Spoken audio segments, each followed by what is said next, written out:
Madame, Monsieur, bon après-midi. Merci d'être au rendez-vous de Tous Azimuts de ce samedi sur la télévision du monde. Tous Azimuts est votre programme talk show de l'après-midi sur la télévision du monde. Et ce samedi, nous ferons le tour de ces sujets majeurs qui auront meublé la semaine qui s'achève. Et parmi ces sujets, nous avons retenu la vraie fausse rumeur sur le retrait des passeports de plusieurs membres du gouvernement. Parmi eux, Paul Atangandji, Louis-Paul Motazé et bien d'autres, 5 au total. Une information folle a couru durant la semaine qui a fait couler beaucoup d'encre et de salive et qui a même mobilisé la presse nationale. Également cette semaine, on le sait, Pichini était à l'honneur à raison de la résiliation de son contrat avec l'État du Cameroun via le ministre des Sports et de l'Éducation physique, Narcisse Mouelle Kombi, qui au passage a cédé la place à McGill, l'autre entreprise de nationalité belge, de nationalité canadienne, qui arrive donc en embuscade pour sauver la construction du complexe du stade de Olembe 7 à Yaoundé. Le complexe est également appelé complexe Paul Biya pour accueillir les rencontres et même précisément le match d'ouverture de la Coupe d'Afrique Nations Cameroun 2021. Toujours cette semaine qui s'achève, on a parlé de la crise du nord-ouest et du sud-ouest du Cameroun et notamment cette sortie, nouvelle sortie des avocats anglophones qui s'insurgent contre le projet proposé au niveau de la Chambre basse du Parlement. Les députés ont planché sur une réforme à apporter, et notamment à la suite du grand dialogue national inclusif en rapport avec les décisions à prendre dans les juridictions du pays. Il est question de pouvoir apporter des réponses à cette crise. Et justement, en rapport avec cette crise, les décisions de justice devraient être données ou dites soit en français, soit en anglais, une position qui ne rassure pas les avocats anglophones qui sont montés rapidement au créneau pour tirer une fois de plus la sonnette d'alarme. Et puis, vous le savez, en grand débat cette semaine, élections législatives et municipales, l'échéance, le double scrutin se tiendra bel et bien le 9 février 2020 prochain. Les assurances ont été données par les membres du gouvernement, notamment le porte-parole du gouvernement, René Manuel Sadi, ministre de la Communication, et Paul Atangandji, ministre de l'Administration territoriale.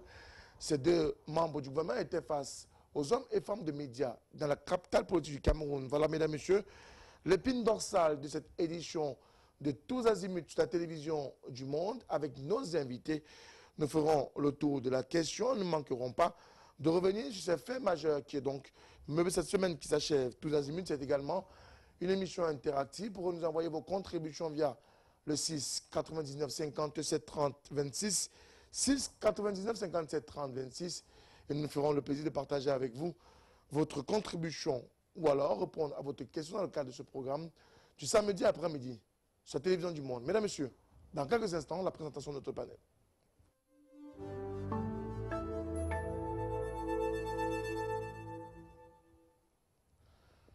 Ils sont 5 invités à avoir été conviés à ce débat cet après-midi. Seulement 2 sont déjà confortablement installés sur ce plateau. Nous allons débuter certainement avec eux. Et parmi eux, un militant du mouvement africain pour la nouvelle indépendance et la démocratie, le Manidem. Il en est l'un des plus hauts cadres. Il nous fait l'honneur d'être avec nous cet après-midi sur la télévision du monde. Mais dis-moi quoi, c'est son nom. Bon après-midi à vous. Bon après-midi Frédéric et bon après-midi à tous vos téléspectateurs. Vous savez que c'est un plaisir que le Malidienne devant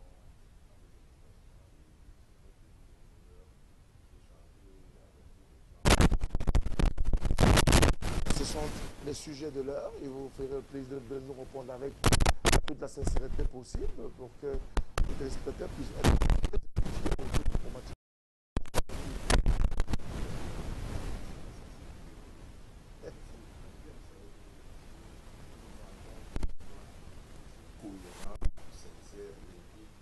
peut-être pas très facilement perceptible par le commun des Camerounais. Oui, le peuple, mais ce n'est pas cela qui va nous détourner de nos objectifs ou de nos programmes. Donc, pour la sincérité, soyez rassurés, c'est avec toute sincérité que nous répondrons à vos questions. Merci à vous, Mehdi Mokwa. Autre invité dans le cadre de ce programme Tous Azimuts. Il nous vient du Rassemblement démocratique du peuple camerounais. Monsieur Amadou est avec nous cet après-midi. Bon après-midi. Bon après-midi, monsieur Motoum. Bon après-midi à mon co-panaliste et en attendant les autres co-panalistes. Bon après-midi à tous les millions de téléspectateurs de la télévision du monde LTM. C'est un week-end qui est déterminé au niveau de la communication du RDPC de Douala. Tu vois, comme je t'avais dit, nous avons réunion à partir de 15h30. Tous les communicants de Douala ont une réunion très importante. Je profite de votre plateau pour dire bon après-midi à tous les camarades communicants du RDPC résidant à Douala. Merci à vous d'être là sur ce plateau cet après-midi, messieurs. Nous allons certainement être rejoints par d'autres invités qui arrivent dans le cadre de ce programme sur la télévision du monde. Bien évidemment, nous allons ouvrir le débat avec la première problématique qui porte essentiellement sur cette rumeur folle qui a couru cette semaine, une rumeur qui a fait état du retrait des passeports de certains membres du gouvernement, lui Paul Motagé, Paul Atangandi, ministre des Finances, ministre de la Commission territoriale, mais également le ministre secrétaire général du service du Premier ministre, Séraphin Fouda, une rumeur qui a quand même fait couler beaucoup d'encre de sa vie. Qu'est-ce qui peut justifier qu'une rumeur comme celle-là puisse être véhiculée aujourd'hui où l'attention est cristallisée autour du double scrutin municipal législatif?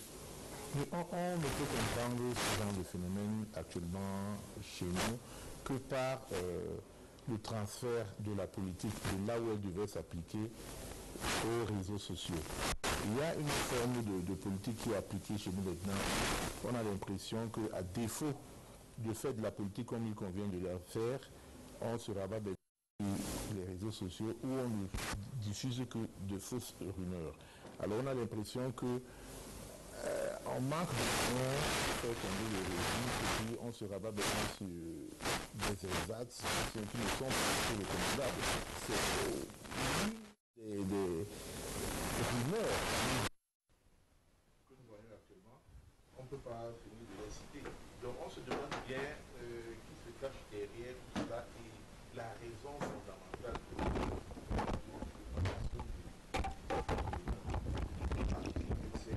on a l'impression qu'il y a des gens qui se sont tenus comme des équipes qui salissent absolument le gouvernement. Je ne suis pas un soutien de gouvernement, mais je pense qu'il y a des moyens et des méthodes plus nobles lorsqu'on veut venir à bout d'un régime que ce genre de pratiques qui ne servent pas du tout l'opposition, parce que je suis sûr que tout ça part d'une certaine opposition qui veut absolument noircir l'action gouvernementale par n'importe quoi.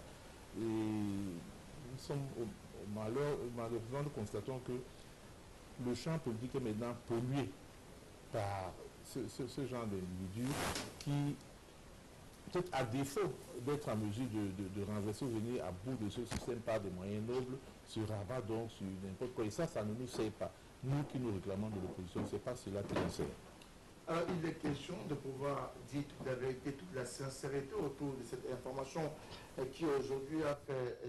Nous avons été rejoints sur ce plateau par le représentant du PCRN, Jonathan Batengene, dans le cadre de cette édition de Tous Azimuts sur la télévision du monde, bien évidemment pour ce samedi.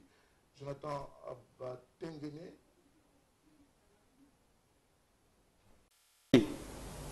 Le bien public ne se retrouve plus dans le cycle qu'on a observé par le passé, c'est-à-dire des individus. Vous vous souvenez qu'il y a de cela une semaine, quelqu'un a dit au TCS qu'il est prêt à rembourser 1 milliard. On ne veut plus de ça. Donc, que ce soit une rumeur, si ça a prospéré, c'est effectivement dû au fait que dans l'espace public, les populations attendent que des sanctions suivent. Alors, est-ce que sur la base de cette information, on peut se dire qu'on devrait s'attendre à certainement des affaires qui pourraient être mises mise au devant de la scène publique au regard de l'information qui est donnée aujourd'hui, mais qui reste à prendre avec beaucoup de pincettes, puisque l'information dit que l'instruction a été donnée au délégué général à la Sûreté nationale de retirer les passeports de 5 membres du gouvernement encore en activité. Mais je vous remercie, M. Moutonnet. Je dis déjà bonsoir aux téléspectateurs de RTN, de cette valeur de Radio. Je voudrais dire, en ce qui concerne l'actualité du retrait, cette rumeur d'actualité du retrait des passeports des hauts fonctionnaires, de certains hauts fonctionnaires de la République, que la rumeur est souvent fondée dans le public par rapport à la situation du temps. Pendant que nous sommes en droite ligne des élections municipales et législatives, le corps électoral est déjà convaincu, le pouvoir manipulateur en face de nous a toujours beaucoup de techniques pour pouvoir jeter sur la scène un dépipé pour permettre la manipulation du peuple et faire croire au peuple à une bonne gestion. Je vous dis non. Si on retire le passeport à certains responsables, il se fait tard d'appliquer la rigueur et la moralisation. Il se fait très tard. Parce que déjà depuis 1996, il y a eu ici un ministre de la République en charge de, je ne veux pas citer le nom, qui a dit qu'il y a des éléphants blancs autour de la gestion de l'État. Alors, on nous a dit qu'ils sont les preuves. Aujourd'hui, à quoi c'est de retirer? Et d'ailleurs, l'opération épervier qui se continue, ça s'inscrit dans l'opération épervier, ne produit pas du succès. Parce que depuis qu'on arrête des hauts fonctionnaires dans ce pays, on n'a jamais dit que voici tel nombre de milliards qui ont été restitués et restitués au trésor public pour la bonne marche des affaires de l'État. J'ai dit, cette information, c'est pour distraire l'opinion. Je demande aux citoyens camerounais de se concentrer et de voir le bon bout, prendre le bon poule pour sanctionner ce régime le moment venu, alors que les élections sont déjà prêtes. Je rappelle que vous êtes conseiller municipal pour le compte du SDF et vous êtes M. Eken qui nous avait rejoint dans le cadre de ce programme. Et puis, le président du RDP s'est pas forcément également donné un point de vue sur la question. Certains sont déjà assez affirmatifs, pourtant on est encore autour d'une rumeur. Oui, M. Moutom, j'ai compris mon collaborateur du PCRN avec celui du SDF. Voyez-vous, c'est une rumeur qui se répand dans les réseaux. On fait partie de la même administration. On peut dire camarades du parti, alors d'opposition. Camarades, on fait partie du même parti. Donc c'était une parenthèse. Et M. Moutom, voyez-vous, cette rumeur est éparpillée dans les réseaux sociaux et dans certaines presses écrites que nous avons constatées. Mais il a bien rappelé que le président de la République, son Excellence M. Paul Biya, a accentué sur la rigueur et la moralisation. Et que j'ai mis quiconque a défié notre pays, le Cameroun, est l'un des pays les plus rares au monde qui punit le détournement des deniers publics, qui punit la corruption. Parce que tout un gouvernement de la République s'est retrouvé du côté de la prison de Kondengui. Revenons à cette rumeur. Voyez-vous, nous sommes à un contexte électoral. Les ministres qui sont cités sont des ministres qui travaillent d'arrache-pied pour l'organisation de ce double scrutin. Je prends le cas du ministre Atangadji, qui est sur le terrain. C'est un soldat aguerri qui fait à tout prix pour que les élections se passent dans de très bonnes conditions. Et aussi le ministre des Finances. Voyez-vous, la loi de finances 2020 est la meilleure loi de finances que notre pays a connue depuis un bout de temps, avec beaucoup d'innovations. Donc, de votre point de vue, on voulait discréditer ces personnalités? Mais bien sûr, voyez-vous, ces personnalités ont des ennemis. Même toi, tu as des ennemis, M. Mouton. Nous tous, nous avons des ennemis. Ces ennemis veulent profiter pour salir notre image, pour discréditer notre travail que nous faisons, pour servir la nation entière. Mais c'est pour ça que nous condamnons. Les gens sont assis derrière les claviers pour écrire. La presse écrite qui est même monnayée pour propager ce genre de nouvelles fausses nouvelles, c'est à condamner. Il faut que ces presses soient des presses responsables et ils soient des journalistes investigateurs. et aller aux aguets des informations avant de publier une pareille information. J'ai vu, il y a un journal qui a titré cette folle rumeur. Et ce n'est pas ça le professionnalisme dans notre liberté de presse, dans les médias presse, et même dans les réseaux sociaux, c'est difficile de contrôler qui dit quoi. D'accord. Mais il faut que les Camerounais comprennent une seule chose. Nous sommes à la veille des échéances électorales. Il ne faut pas qu'on distrait, on décrédibilise les collaborateurs du chef de l'État qui accompagnent la politique du président Paul Biya pour que nous atteignons nos objectifs, parce que l'objectif principal, que ces élections se déroulent dans le calme, la paix et la transparence totale. Merci à vous, M. Omara, représentant du RDPC, dans le cadre de cette émission de Tous Azimuts sur la télévision du monde. De la deuxième problématique, vous le savez, tout le zapping, c'est une prise de parole pour chacun d'entre vous. Et chacun donne un point de vue.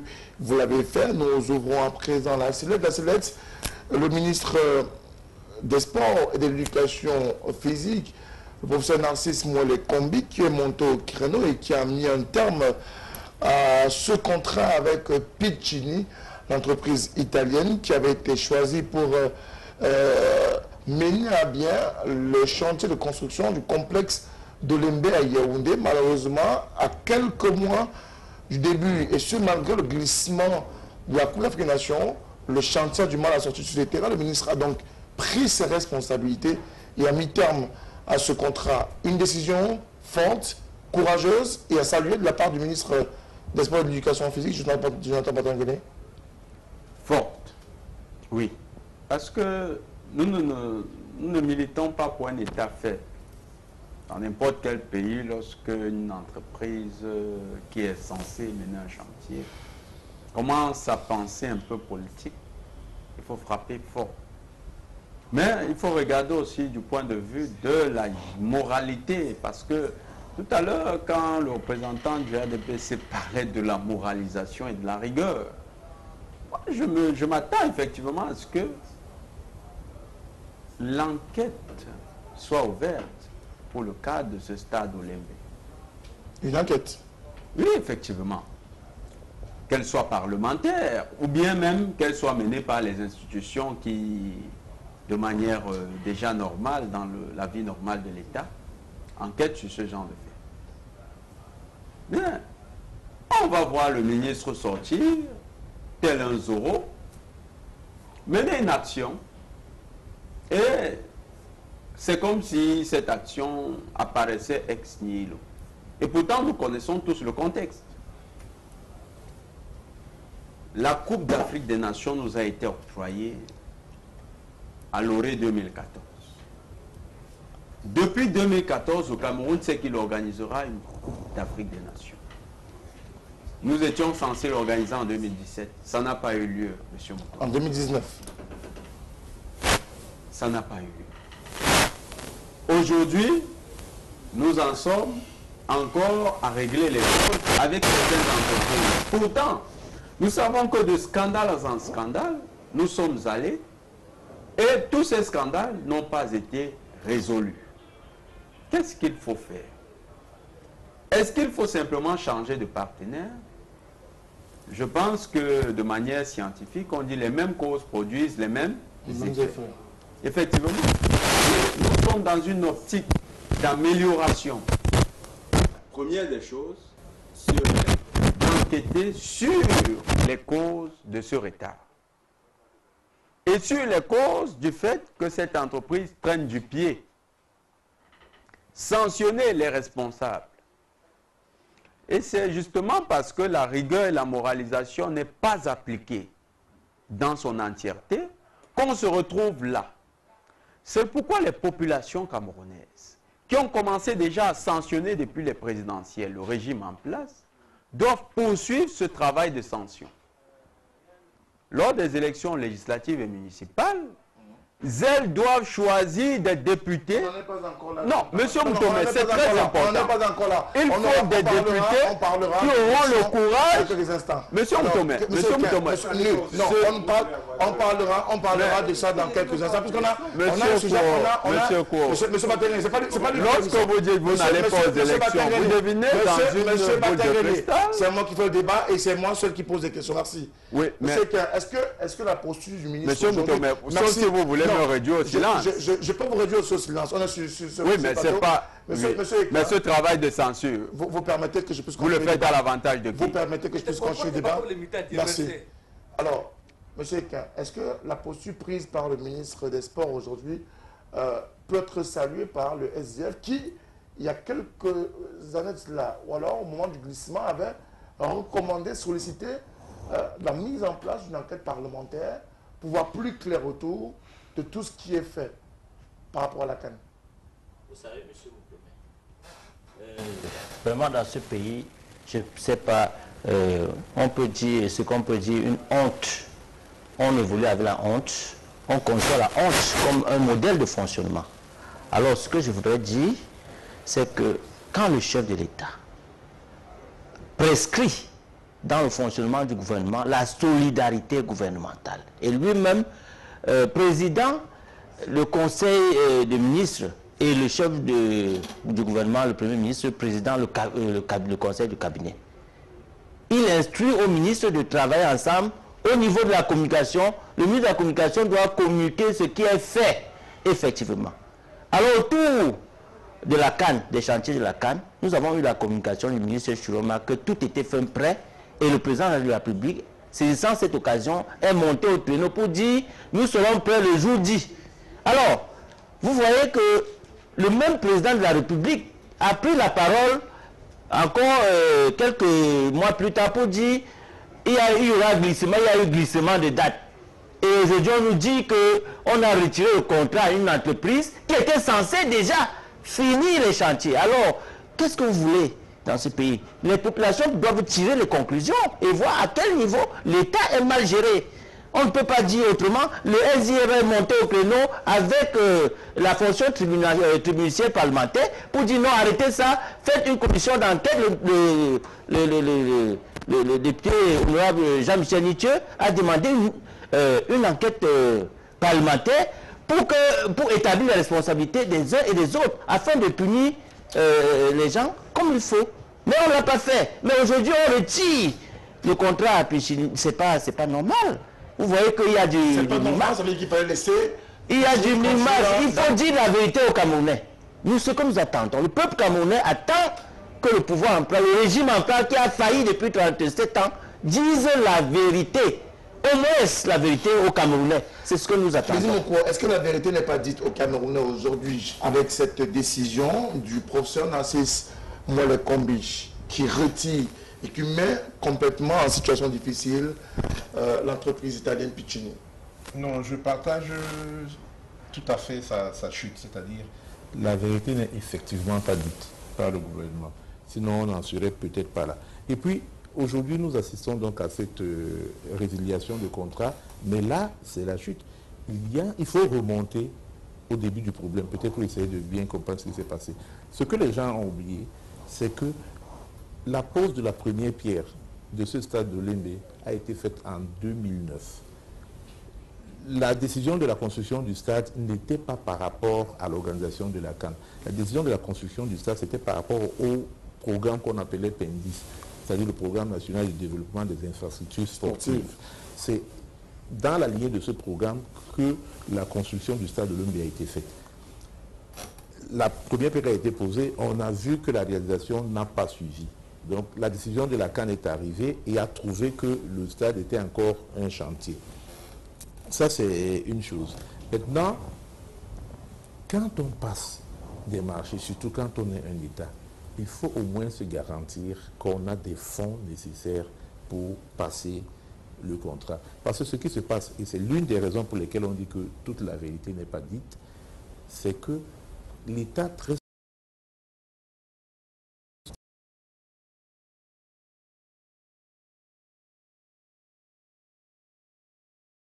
Bon, nous allons commander un stade à 150 milliards, mais dans la pratique, vous verrez que le marché a été saucissonné en plusieurs petits contrats.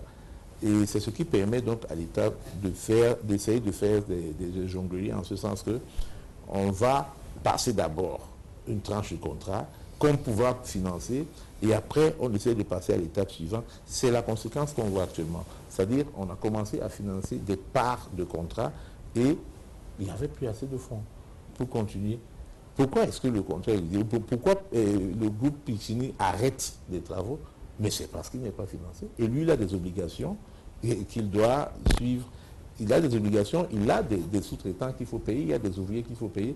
Et quand ces ouvriers sont en grève, c'est parce que Piccini n'a pas payé. Et Piccini n'a pas payé ses ouvriers. Pourquoi? Parce qu'il n'a pas reçu les fonds de l'État qu'il était en droit de recevoir. Alors, et c'est au Cameroun où on assiste à des phénomènes comme c'est des administrateurs qui vont faire la visite des chantiers. On se demande bien où sont passés les techniciens, c'est-à-dire des architectes qui devraient être dans la commission gouvernementale pour aller procéder à la visite des chantiers. On se demande si le gouverneur, qu'on a vu très souvent sur le terrain, a l'expertise nécessaire pour juger de l'avancement des travaux. Mais le gouverneur peut se faire accompagner très souvent, comme c'est le cas, on n'a pas eu l'impression, et techniciens en la matière qui on a eu l'impression que l'élément ou l'information juste par rapport à ces différents chantiers. On a eu l'impression que c'est lui qui pilotait ces contrôles et il le faisait à la manière de l'administration coloniale dont ils ont hérité, parce que quand ils trouvent des ouvriers en grève, on a vu comment il s'est adressé aux ouvriers, comme si ces ouvriers ne revendiquaient pas leur gagne-pain. Alors je conclus en une phrase en disant que ce problème est d'autant plus grave qu'il est en train de coûter à l'État, je dis l'organisation générale de la CAN et les travaux qui précèdent sont en train de le coûter au pays pratiquement la moitié du budget du pays. Donc voilà pourquoi les politiques ne devraient pas être en retrait, mais devraient monter au créneau. Bon, lui, il a parlé peut-être de l'intervention des députés FDF. Alors, j'espère que ça suit et que c'est assez efficace et assez percutant. Est-ce que Piccini n'a pas simplement été à la hauteur pour donner satisfaction au gouvernement du Cameroun? Tu sais que quand le gouvernement décide de résilier les contrats de Piccini, il faut que nous disions aux Camerounais que c'est depuis 2015 que Piccini a gagné les marchés pour construire les complexes sportifs d'Olemé Paul Biya. Et à hauteur de 360 milliards de francs CFA. Et ces derniers temps, le gouvernement a fait des rallonges de 4 milliards pour accompagner Piccini dans ce projet. J'ai les documents ici signés par le ministre des Sports et de l'Éducation civique qui donnent quelques raisons pour lesquelles on a retiré les marchés à Piccini. Le ministre dit ceci: suite au constat de l'impossibilité pour Piccini de livrer l'infrastructure dans les délais requis à cause d'une longue période d'arrêt unilatéral des travaux suivis d'un abandon du chantier.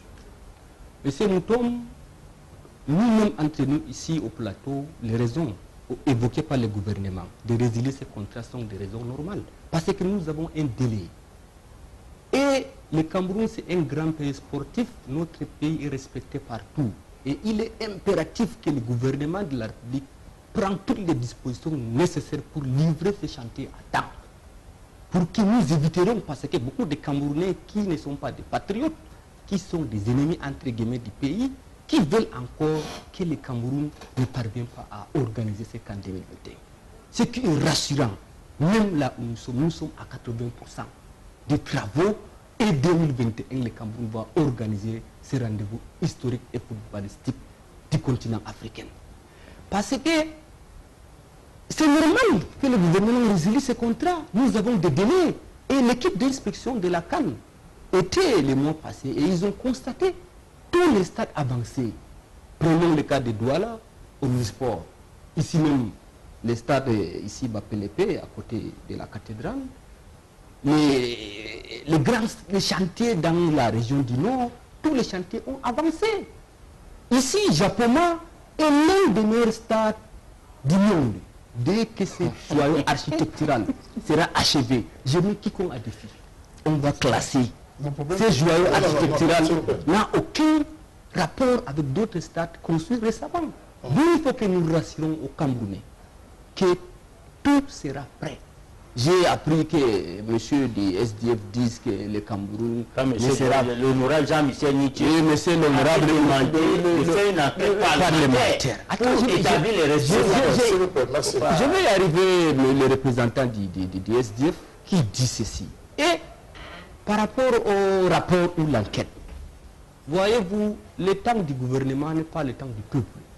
Et le président de la République est le seul maître du temps. Il jugera le temps opportun pour qu'il demande ces dispositifs pour voir quel est ce dossier de la CAN. D'accord. Ce que nous disons, ce que nous disons aux Camerounais, patriotes et responsables, qu'ils ont confiance, ils voient chaque jour, tout est médiatisé, les travaux de chantier de la CAN avancent à un rythme exorbitant et nous serons prêts le jour du parce que les Camerounais aiment le football. Merci. Alors, les Camerounais aiment le football, mais jusqu'ici, le stade de Dolembe a du mal à sortir de terre. On a trouvé une entreprise qui s'est donné les moyens et qui a envie de se donner les moyens de sortir cette infrastructure du terre. Je rappelle que d'après le calendrier qui jusqu'ici était officiel, le stade de Dolembe devrait être le site d'ouverture de la Coupe d'Afrique Nation Cameroun 2021 en tenant compte du glissement. Mais aujourd'hui, la CAF, la Confédération africaine de football,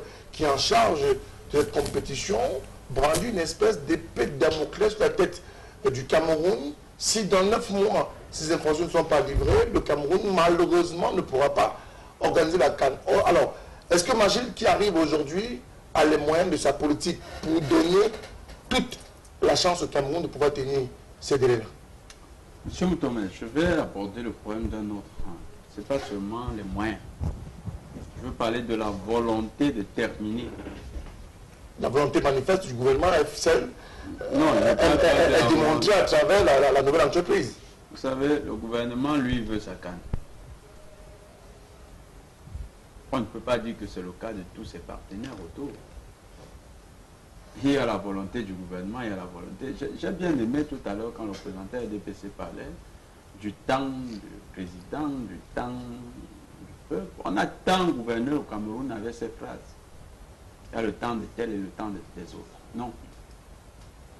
Eh bien, ça a créé un pays où les temps sociaux, c'est comme ça qu'on appelle ça en sociologie, les temps sociaux ne sont plus comptabilisés de la même manière. Ils dépendent des intérêts des uns et des autres. La question que le gouvernement devra aussi se poser, c'est est-ce que cela a intérêt à ce qu'ils atteignent leurs objectifs? C'est aussi une autre question qui est plutôt intéressante du point de vue politique. Et dès qu'on retourne la question dans ce sens, on voit le problème de manière différente. La gouvernance d'un pays ne peut pas être séparée de la façon dont on voudrait que les événements dans le pays se déroulent. La CAN fait partie des grands événements qui ont un rayonnement politique. Tous ceux qui font la politique savent ce qu'on appelle la politisation des événements. Et la CAN fait partie des événements qui sont hautement politisés. Si ce n'était pas le cas, le représentant RDPC ici n'aurait pas insisté à faire une emphase sur la CAN. La CAN intéresse donc le politique dirigeant. Et la CAN intéresse aussi le politique du point de vue international.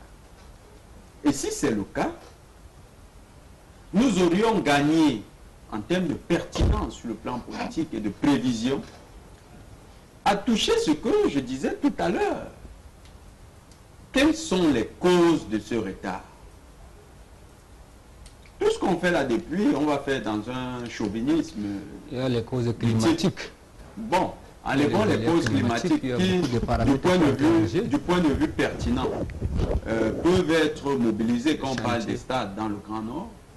Mais quand on parle beaucoup plus des stades dans Douala, Yaoundé, c'est plus le cas des causes climatiques. Mais la pluie, mon cher ami. Laissons la pluie, il y a des chantiers qui se font en pleine pluie. Touchons les causes réelles. Monsieur Moutomé, tant que nous allons faire du cosmétisme autour des véritables causes, nous n'allons pas encourager l'environnement international qui préside également à l'accomplissement de ce rêve. Il faut effectivement sanctionner les responsables qui ont mouillé dans la gabégie en matière d'organisation de cette CAN. Vous avez parlé, moi je préfère, ce ne sont pas mes mots, mais vous avez dit, ça nous coûte presque la moitié de notre budget des C'est pas moi qui le dis, c'est monsieur Bédi Moko du Mali. Monsieur Bédi Moko, la moitié de notre budget. Mais regardez un peu les chiffres concernant nos stades. Monsieur le représentant du ADPS a parlé de plus de 300 milliards pour un stade. Allez voir dans d'autres pays comment est-ce qu'on réalise. Pichini était à 163 milliards de francs CFA autour de cette construction. Prenez dans d'autres pays à combien on réalise ces stades. Vous verrez. Les chiffres eux-mêmes parlent de quelque chose. Ils disent quelque chose que vous, en tant que Camerounais, je parle en tant que Camerounais, vous comprenez ce que ça signifie. Un stade à 163 milliards. Vous savez combien effectivement sera utilisé pour le stade et combien sera utilisé pour les rétrocommissions. C'est dans ça que nous sommes effectivement installés. C'est que les acteurs des rétrocommissions sont devenus plus importants que le stade. Et au point où la réalisation du rêve de tous les Camerounais est subordonnée à la réalisation de leurs intérêts propres. Alors, et si nous ne touchons pas du doigt ce problème, nous risquons d'entrer dans un cosmétisme qui, malheureusement, donnera raison à d'autres acteurs qui n'ont pas intérêt à ce que ce rêve soit réalisé, c'est-à-dire les acteurs internationaux. Mais alors, est-ce que finalement, l'option prise par le gouvernement n'est pas de tourner le dos à ce cosmétisme et de passer à la pratique avec la nouvelle entreprise qui est désormais sur le terrain? Laissez-moi dire deux mots en arrière. Non, je ne veux pas qu'on aille en arrière. Pour corriger. Si vous allez en arrière, je vais vous stopper. Le communiqué du ministre. Si vous allez en arrière, on va vous stopper. Je veux avancer à partir du communiqué du ministre. Allons-y, mais le ministre, je veux corriger, pas corriger, je veux m'inscrire en faux par rapport au communiqué du ministre. Vous voyez, M. Béji Modjumandem a dit quelque chose de très sérieux tout à l'heure. Il a dit le Pichini a arrêté de travailler parce qu'on n'a pas financé. Et c'est une réalité. Alors quand le ministre dit que Pichini a arrêté les travaux unilatéralement, il y a lieu de dire que, de contester. Ça, c'est la mauvaise foi. Alors maintenant, je vais préciser. Ça va être, je vais prendre votre temps. Oui. Dans les informations que nous avons recueillies à bonne source, Pichini a reçu l'ensemble des frais de l'État du Cameroun, soit 35% de la part du Cameroun dans la réalisation de ce chantier. Oui. Donc, au jour d'aujourd'hui, lorsque Pichini est choisi par la banque italienne est supposée financer l'ensemble de l'apport de Pichini dans la réalisation du projet. Alors, il y a quelque part où ça a coincé, mais maintenant, au-delà de cela, Pichini a raison de certains aléas, n'a pas pu et a parfois arrêté la réalisation du chantier. Des informations que nous avons recueillies à bonne source et sur le terrain. Oui.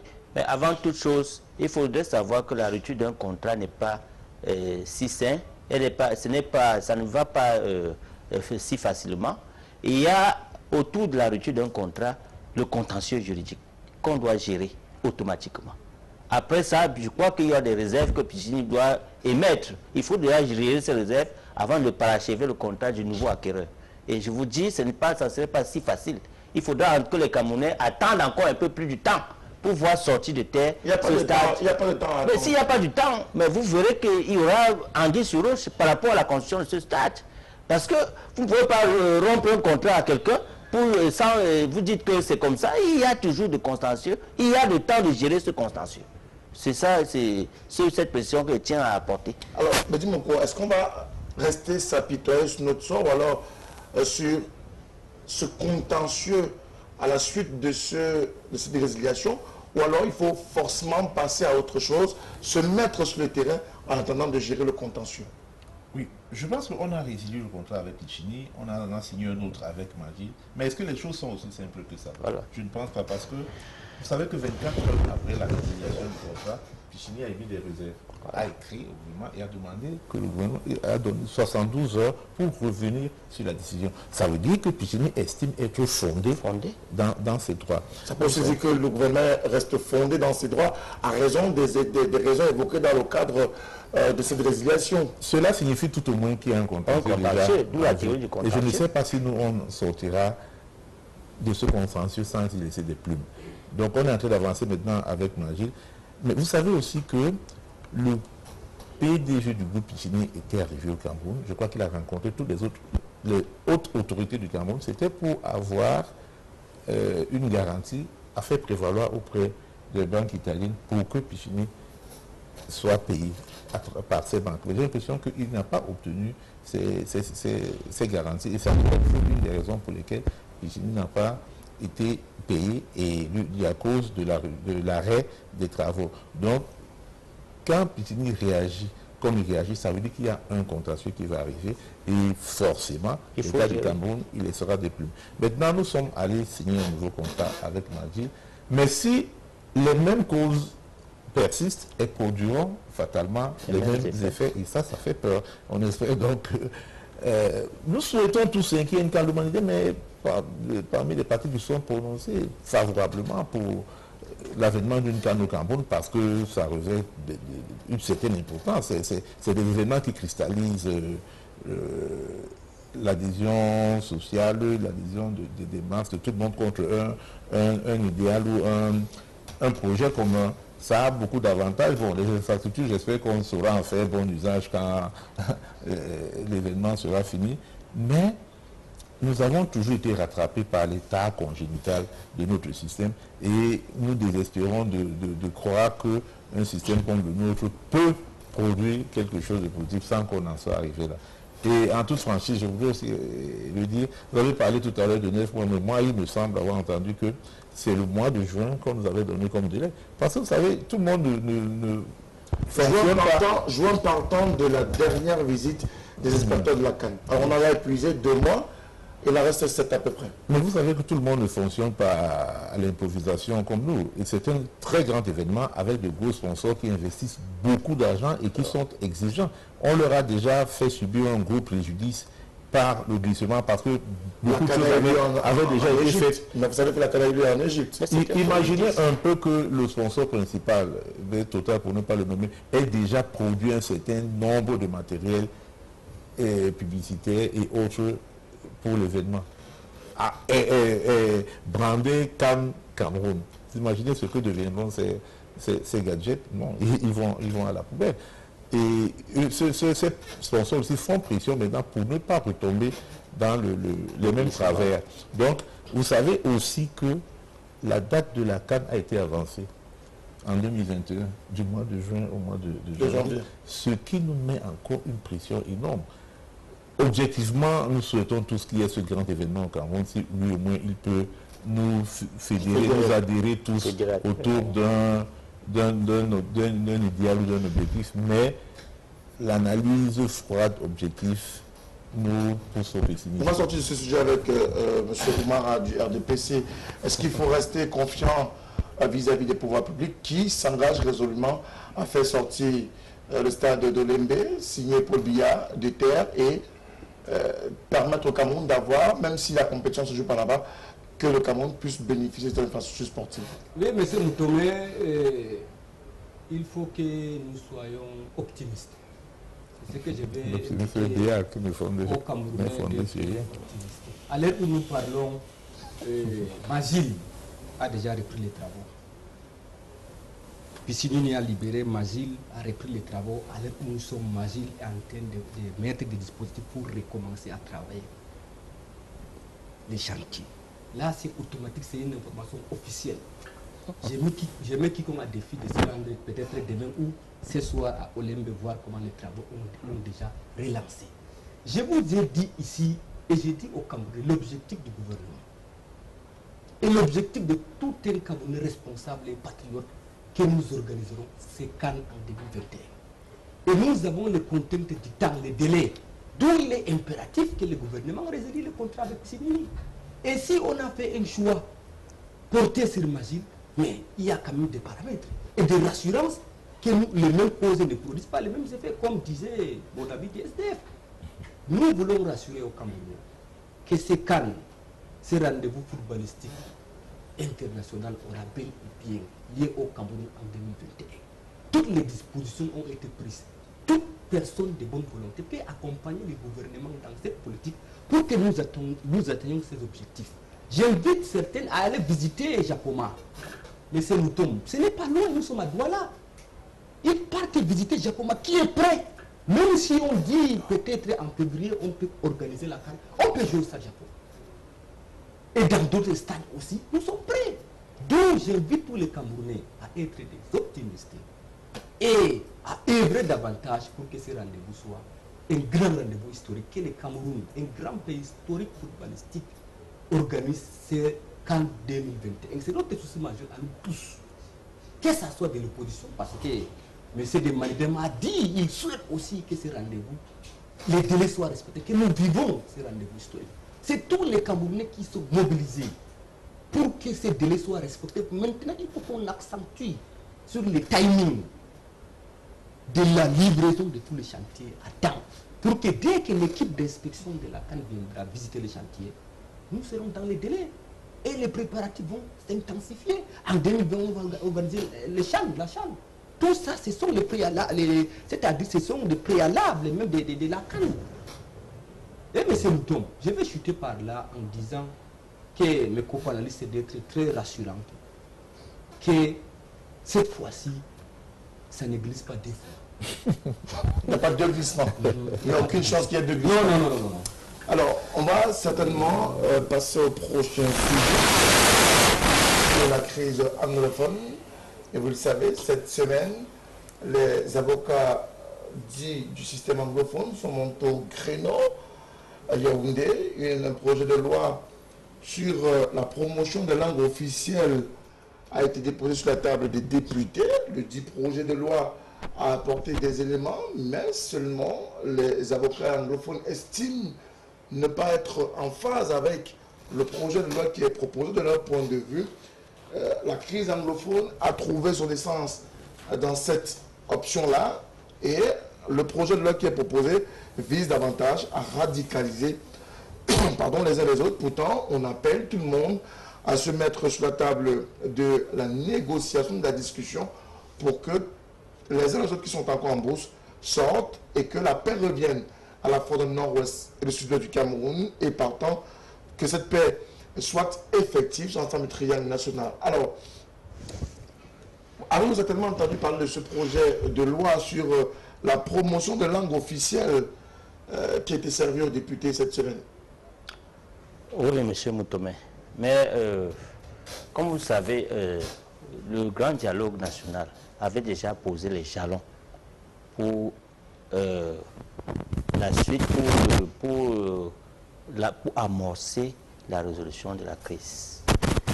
Mais maintenant, quelles que soient les différentes versions de cette crise, ça veut dire dans les langues officielles, le contenu du statut spécial, ce contenu ne doit pas être fait par le gouvernement, non. Il faut une commission. Nous voulons faire une loi qui concerne certains gens. Et on laisse ces gens, on fait cette loi à part.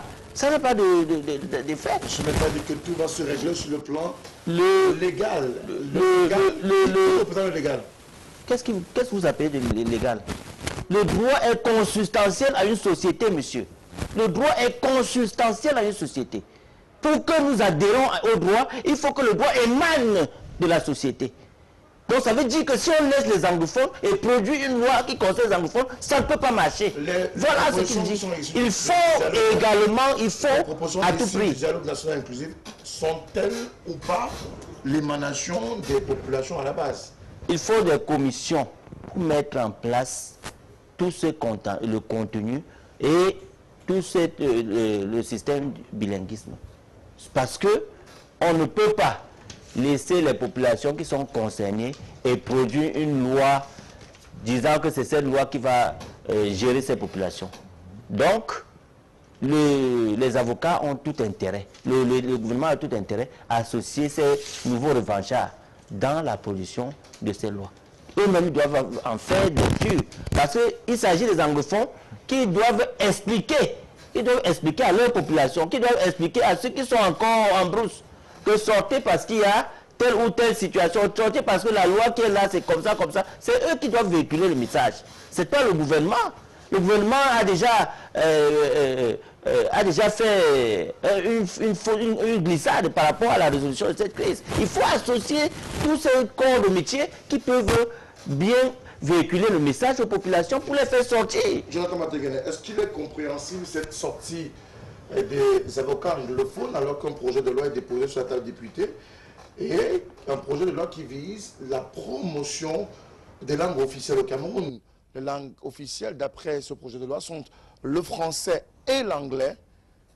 Est-ce qu'on peut comprendre, malheureusement, que ces avocats soient encore montés au créneau, estimant que le projet, ou alors le débat autour de ce projet, cette proposition qui est faite, ne vise pas ou ne vont pas dans le sens d'atténuer la situation dans le nord-ouest et le sud-ouest du Cameroun?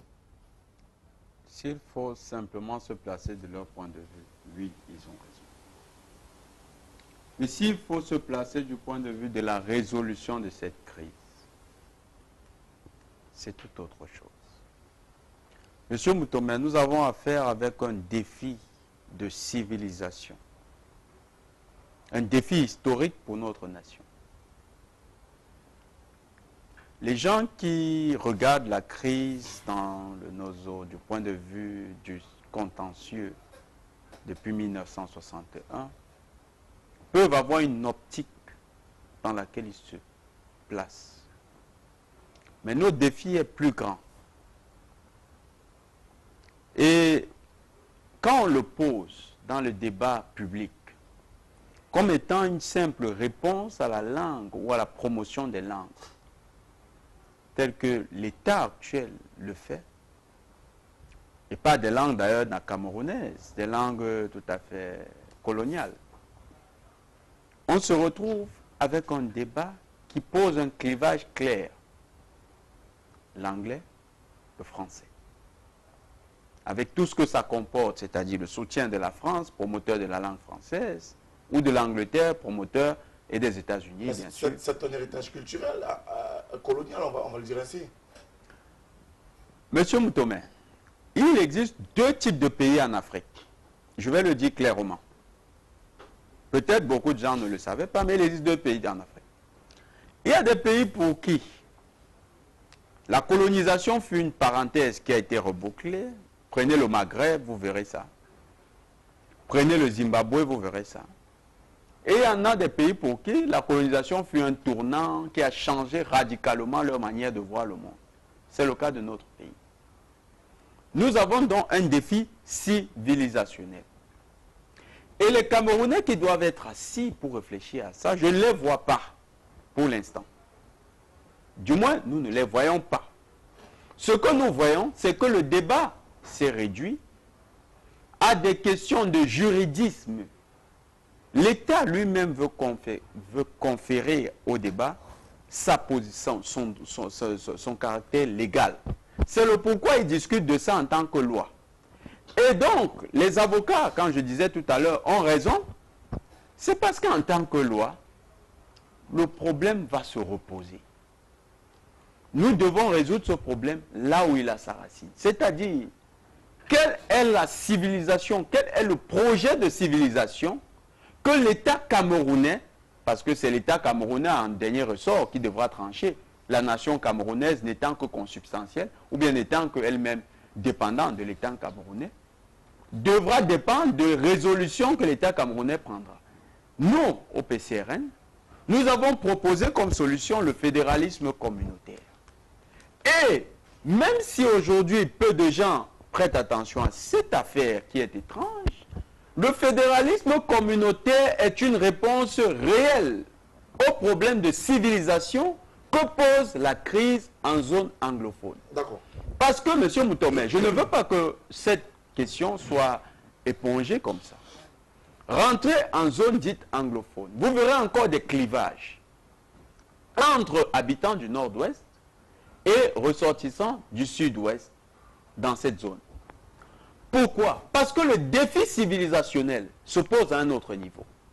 Vous verrez les Bakweri, vous verrez les Bakossi, qui sont en dernier recours, ou bien en première souche, des populations Sawa, qui ont un héritage culturel qui se répand dans toute la côte camerounaise et qui discutent dans le même socle culturel que ces populations et qui ne vont pas se reconnaître dans simplement l'anglicisme qui est en ce moment la promotion de la langue anglaise. Merci beaucoup. Donc, Alors, Monsieur Moutomé, nous proposons au PCRN une réponse fondamentale à ce problème et nous demandons que les Camerounais regardent dans ce qu'il y a de fondamental plutôt que de regarder dans ce qu'il y a de cosmétique, c'est-à-dire des lois qui vont simplement arranger quelques personnes. Ce samedi.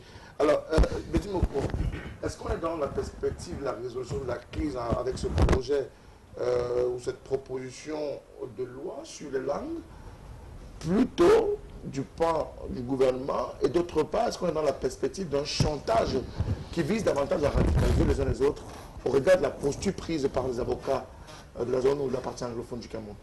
Heureusement que vous avez recentré le débat parce que j'étais déjà perdu après les envolées de notre camarade.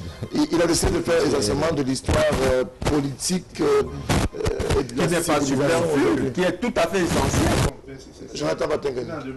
Ça nous remet à l'essentiel. Hein? Qui nous ont un peu, à mon avis, sorti de la problématique sur laquelle on planchait. Vous savez, nous sommes dans un système réactionnaire. Quand on dit réactionnaire, c'est-à-dire qu'il n'a véritablement pas envie que les choses bougent. C'est avec beaucoup de peine que le gouvernement consent même ces petites ouvertures. Le grand dialogue en fait partie. Nous avons assisté au grand dialogue, nous avons même encouragé la tenue de ce grand dialogue parce que nous disons que bien que le régime soit totalement réactionnaire, toutes les petites ouvertures qu'il peut nous concéder, il faut qu'on y aille pour faire avancer les choses. Alors ce que nous voulons maintenant, c'est l'une des conséquences encore du comportement d'un système réactionnaire qui n'a pas, véritablement pas envie que les choses bougent, mais qui peut faire du saupoudrage ou du prosélytisme, le mot très cher à notre ami du PCRN. Merci de revenir, au moins parce qu'on voit qu'il y a des essentiels. On voit bien qu'avant même l'avènement du grand dialogue, il y a eu une commission du bilinguisme et du multiculturalisme. Je ne sais pas si aujourd'hui on peut dire ce que cette commission est devenue, si elle a réellement fait du travail. Elle a produit un rapport. Parce que ce que nous disons là maintenant, c'est donc peut-être les conséquences de l'inertie de cette commission qui devrait avoir déjà trouvé des solutions à ce genre de problème. Le grand dialogue, est-ce que la commission Mafani Moussonga était supposée trouver des solutions ou alors simplement elle était supposée aller rencontrer les populations, recueillir des avis et transmettre un rapport à qui de droit? Voilà, si elle avait fait ce travail et si ce travail avait été pris en compte, vous vous doutez bien qu'on serait à l'abri de certaines revendications que nous suivons maintenant. Et il y a lieu de s'alarmer parce que ce que nous appelons aujourd'hui crise anglophone a aussi commencé par une revendication des avocats. Il ne faut pas que on retombe dans ce même, dans cette même spirale. Au sorti donc du grand dialogue, la proposition du Mandem était que, connaissant ce régime qui n'a véritablement pas envie de faire avancer les choses, le président de la République aurait dû nommer un gouvernement de transition parce que nous lui concédons encore ce statut-là, que c'est lui qui est à la tête des institutions, parce que c'est un gouvernement de large consensus qui aurait eu des chances de faire, comment dirais-je, implémenter les décisions du grand dialogue national. Vous savez, quand on réagit comme ça veut dire que les populations commencent à être lasses d'attendre la réalisation sur le terrain des propositions qui étaient faites pendant le grand dialogue national. Et si les avocats arrivent maintenant à vouloir se mettre encore dans la rue, c'est parce qu'elles estiment que le projet de loi qui est déposé ne comble pas leurs attentes. Ne comble pas du tout leurs attentes. Et nous avons toujours estimé que si ces attentes avaient été confiées à un gouvernement de large union qui lui aurait plus de chance parce qu'il ne serait pas un gouvernement gagné par l'inertie que paradoxalement lui-même le président de la République dénonce. Mais c'est cette inertie qui fait que les choses ne bougent pas et que les populations se trouvent toujours en attente de voir leur désir comblé. Maintenant, je me permettrai de dire un mot. Malheureusement, nous sommes encore là en train de parler de l'anglais et du français, c'est-à-dire des langues héritées de la colonisation, puisque le PCRN a un peu donné son programme. Je vous dis que le nôtre, lui, celui du Manedem, ne parle pas de fédéralisme, parce que quand on dit fédéralisme, nous sommes encore en train de vouloir partitionner le Cameroun sur la base de langues d'importation, mais notre programme dit que nous devons absolument arriver à une régionalisation qui se fonde sur une certaine homogénéité. Fédéralisme communautaire. Il y a le courage de votre phrase. Non, je ne sais pas ce que... Moi, je ne sais...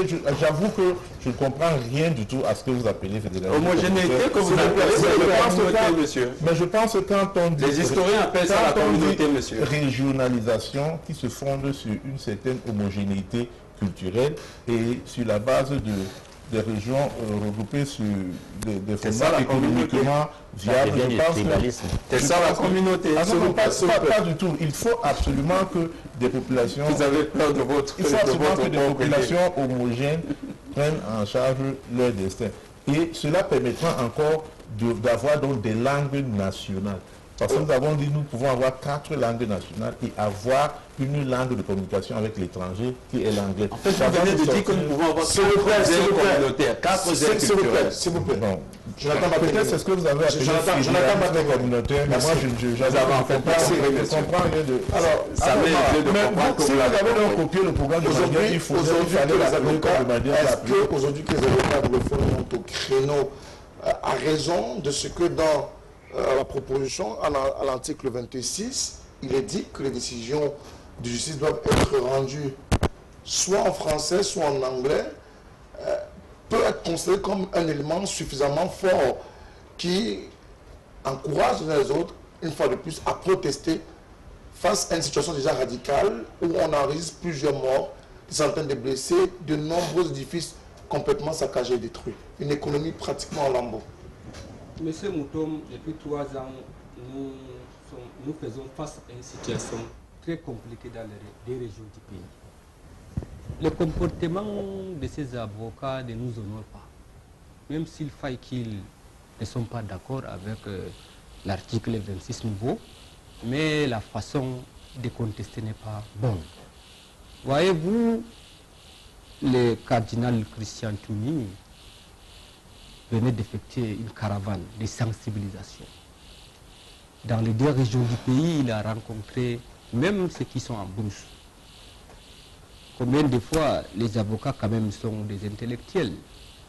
Au moment où nous sommes en train d'aller rencontrer ceux qui sont en brousse, de laisser les armes rentrer en ville, continuer à s'évacuer leurs occupations quotidiennes pour que la stabilité, la paix reviennent, les avocats aussi marchent. C'est-à-dire, il y a un paradoxe. Le moment n'est pas opportun pour que ces avocats marchent. Voilà là où il y a des difficultés. Ils peuvent avoir raison du contenu de l'article 126 nouveau qui ne les arrange pas. Mais il y a beaucoup de façons d'exprimer son mécontentement. D'où moi je ne suis pas d'accord avec leur position de marcher parce que c'est les avocats qui ont commencé.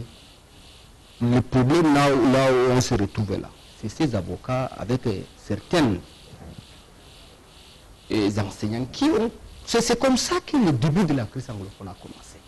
D'où il est nécessaire, si ces avocats ne sont pas contents de ce qui est en train de se faire, parce que ce n'est même pas adopté, c'est en cours d'être examiné. Donc tout peut changer à tout moment, comme on dit. Ils peuvent écrire, saisir le premier chef du gouvernement pour exprimer à tel niveau, là où les décisions doivent être prises, ça ne peut pas nous arranger. Essayons de trouver une solution autrement que de marcher dans la rue. Marcher dans la rue n'apportera jamais une solution à un problème. Nous sommes à une période un peu compliquée de l'histoire de notre pays. L'ennemi sécessionniste qui a troublé la tranquillité des Camerounais, qui a incendié les édifices publics, qui a pris en otage l'éducation des enfants, M. Moutom. Si nous empêchons d'aller à l'école, on ne doit pas s'asseoir ici pour discuter, échanger le problème du Cameroun. D'où il est nécessaire que les avocats accompagnent la caravane du Christian Tchoumi pour expliquer les bien fondés de résolution de grands dialogues à ceux qui sont en brousse, de laisser les armes rentrer en ville, continuer à vivre aisément. Et parmi les 8 points qui ont été inscrits à l'ordre du jour, lors du grand dialogue, il y avait la justice, il y avait l'éducation, il y avait le bilinguisme. Tous tous ces points phares ont été débattus du 30 au 4 octobre entre les Camerounais pour trouver une solution définitive à cette crise anglophone qui nous perturbait il y a de cela 3 ans, M. Mouton. D'où il est impératif que nous expliquons aux Camerounais les bien fondés des actions que le gouvernement mène, continue à mener à travers le ministre de la Défense pour accompagner ces populations, parce que voyez-vous l'action du ministère de la Défense sur le terrain, à travers, pour accompagner les enfants, faire des dons et beaucoup de choses, c'est une bonne chose, d'où il est impératif que nous accompagnions ces initiatives et en ne cédant à aucune manipulation. Parce qu'il ne faut pas que les avocats soient aussi des avocats manipulés pour essayer encore de créer un chaos au sein du pays, et pourtant nous sommes en train de finir avec d'autres problèmes. D'accord. Alors, il faut trouver des solutions, il faut apporter des éléments concrets à la résolution de la crise anglophone. La proposition de loi ou le projet de loi sur la promotion des langues officielles était une option prise par le gouvernement. Aujourd'hui, ce gouvernement fait face à cette montée en puissance des avocats qui entendent redescendre dans la rue le 11 décembre prochain si le point sur l'article 26 n'est pas modifié, celui de voir les décisions de justice être dites à la fois en français et en anglais, pas ou en anglais. Est-ce que cela n'est pas simplement un détail sur lequel il ne faut pas s'accrocher et se dire que finalement, nous tous mis la main dans la main, on va tous dans la perspective de la résolution de la crise anglophone? Oui, M. Moutomé, prenons un exemple simple. Un anglophone qui vit à Douala et qui exerce des activités à Douala.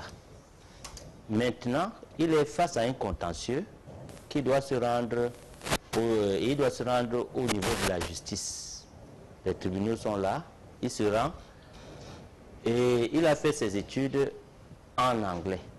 Il n'est pas très audible en français. Il prend un avocat. Cet avocat est en train de lui défendre. Il ne comprend rien. Et les résolutions sortent en français. Imaginez-vous la suite. L'avocat est là pour expliquer. L'avocat, est-ce qu'il est en train d'expliquer le contenu? L'avocat est un commerçant. Il peut, même en marge de la loi, lui dire... Non, je ne veux pas mettre les dos des avocats. Je vois ce qui se passe au niveau de la justice. Et je vous confie, je vous dis, il y a des procès aujourd'hui qui arrivent et le client dit ce que l'avocat dit, je ne veux pas, je m'inscris en faux. Et il prend le fil. Imaginons que nous arrivons dans ce cas. Que va faire le justifiable? Donc, il est impératif que le gouvernement change cet article pour que cet article donne à reconnaissance à tout le monde, tout un chacun. Donc, je pense que il faut mieux que... Vous savez... Tout le monde entend je vous dis quelque chose. En français et en anglais. Gouverner, c'est concevoir. Il y a de la conception dans la gouvernance. On ne peut pas gouverner sans concevoir. Il faut mieux perdre pour pouvoir rassembler. Donc ce que le gouvernement est en train de faire, disant qu'on va aller avancer, concéder, la crise anglophone nous a tellement fait du mal. Tout à l'heure, le représentant du RDPC a dit quelque chose sur le plateau qui est très pertinent, que les gens ne veulent même pas évoquer. Si on n'était pas allé à l'école, serons-nous ici pour débattre? Voilà, c'est pour amorcer, c'est pour faire recommencer la vie, remettre la vie dans les régions du Nord, Ouest, Sud, Nord. On doit perdre, le gouvernement doit concevoir, donner même sans regarder derrière ce qui va arriver, pour que nous puissions relancer le Nord-Ouest et le Sud-Ouest qui font partie du grand ensemble Cameroun. Il n'y aura pas de Cameroun sans Nord-Ouest et sans Sud-Ouest. Est-ce que dans la perspective d'aujourd'hui, les avocats peuvent être accusés d'avoir été manipulés et donc de radicaliser davantage les uns les autres? Vous savez, M. Moutomé, je suis sociologue, je ne peux pas raisonner en dehors de ce cadre forcément. D'abord, je raisonne... Si vous ne faites la sociologie politique, on n'en sortira pas. Mais je dois dire pourquoi je le dis. L'école est un appareil idéologique de l'État. Je le disais parce que je voulais expliciter ce principe. Ça veut dire qu'un avocat qui a été formé pour défendre une langue, qu'on lui dit être sa langue, c'est un héritage culturel. C'est un bien immatériel. Si vous rendez dans le langage juridique, il va la défendre mordicus. Donc, ça nous amène à l'essentiel de ce problème. La langue que nous adoptons comme langue nationale, ou les langues. Regardez les pays africains qui progressent. Certains de ces pays ont adopté une langue qu'elles maîtrisent depuis des temps. Quand j'ai parlé des pays où la colonisation fut une parenthèse, l'Égypte, la Libye, du moins la Libye n'a pas été colonisée, mais l'Égypte, le Maroc, l'Algérie, ces pays ont l'arabe depuis la nuit des temps. Et ces pays ont également d'autres langues qui sont des langues locales qui continuent d'être parlées. Mais leur langue nationale, ils n'ont pas changé ça. L'Égypte a été colonisée par la Grande-Bretagne, pourtant, l'Égypte ne parle pas anglais. Donc, qu'est-ce qu'on doit faire dans la situation? Nous devons, oui, l'Égypte ne parle pas l'anglais. Qu'est-ce qu'on doit faire dans la situation? Nous devons avoir le courage, nous, de choisir des langues nationales pour résoudre définitivement cette question de l'anglophonie ou de la francophonie. Parce que même dans l'échange international, cela ne se fait pas à notre avantage. Aujourd'hui, vous avez des enfants qui apprennent le mandarin, qu'on appelle le chinois. Quand ils apprennent le mandarin, c'est pourquoi? C'est parce que la Chine est devenue une puissance commerciale. Donnons-nous la chance, et le Cameroun a cette capacité, donnons-nous la chance, avec cette crise, de permettre aux langues nationales de créer cette unité que nous désirons tant. J'ai toujours pris cet exemple, M. Mtomé. Laissez juste que je prenne. Monsieur Omar qui est ici. M. Omar, il a des amis qui sont Kapsiki, qui sont Kirdi, qui sont Munda. Mais vous parlez tous le Fufulde. Et ça crée une unité culturelle forte qui existe dans notre pays. Quand nous parlons de fédéralisme communautaire, c'est de ça qu'on parle. Je rappelle que c'était un projet qui était porté par le président ou votre candidat à l'époque soutenu par... Si 56% de la population camerounaise est considérée... Et les Camerounais n'ont pas suivi dans cette perspective. Alors, la ramener ici, c'est un peu nous sortir du débat. Monsieur Moutonnet, ce n'est pas nous sortir du débat, c'est même nous mettre dans l'essentiel du débat. Non, malheureusement. Si 56% des Camerounais, si je prends la statistique nationale, si 56% des Camerounais sont aujourd'hui convoités parce qu'on considère que c'est là-bas qu'on peut gagner l'élection présidentielle, c'est parce que l'unité culturelle de ce peuple, ces 56%, c'est une langue. D'accord. Alors, devrait-on parler le français et l'anglais à la fois, ou le français ou l'anglais, pour sortir de cette querelle dans laquelle aujourd'hui on est plongé? Rappelons qu'en 2016, la crise parle notamment d'une revendication des avocats anglophones. Aujourd'hui, on est dans la perspective déjà d'un premier mouvement. Un second est annoncé le 11 décembre prochain. Est-ce qu'il vaut mieux aller dans les deux langues ou simplement se dire soit le français, soit l'anglais? Au moins là, la question est précise parce que vous savez, il est difficile de prendre la parole après le sociologue. Il nous amène dans la sociologie politique et c'est très compliqué aujourd'hui. Voilà. Non, juste que je ramène à l'Afrique qui doit reprendre sa position dans l'histoire. Tu as déjà tout parlé de ta sociologie. Non, on va pas dans cette querelle, monsieur. Pour moi, voilà, votre question a l'avantage d'être bien claire et précise.